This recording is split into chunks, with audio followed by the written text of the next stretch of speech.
the House the green light to move forward with an impeachment inquiry into President Biden. WENY Washington correspondent Rachel Knapp is live on Capitol Hill this evening. Now, Rachel, you spoke to some of our congressional members about this issue. What do they have to say?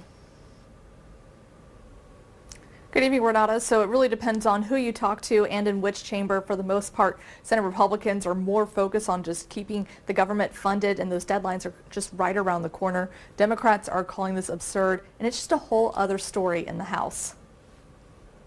On Tuesday, Speaker of the House Kevin McCarthy gave the go-ahead for congressional Republicans to open an impeachment inquiry into President Biden. McCarthy says the House has uncovered a series of corruptions against the president. But the New York Times is reporting Republicans have provided no evidence that the president was involved in any financial wrongdoing or corruption. On the Hill, there's a mixed reaction to the impeachment inquiry. I think the impeachment inquiry is absurd.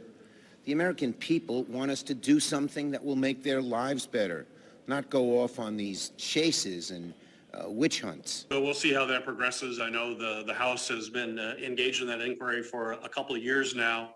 They haven't found any evidence, it appears.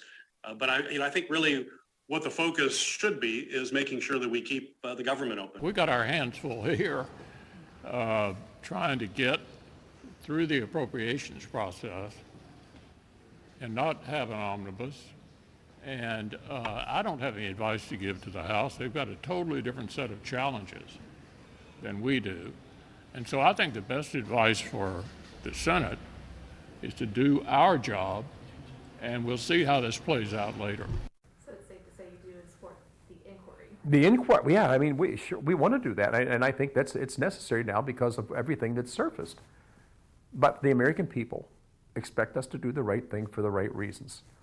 It should never be a political issue where you try to taint a political candidate and try to make sure they can't run for office and use and weaponize these different things. That's not the reason that was there. But we don't want to compromise the safety and security of the United States by somebody doing something that absolutely brings that into place.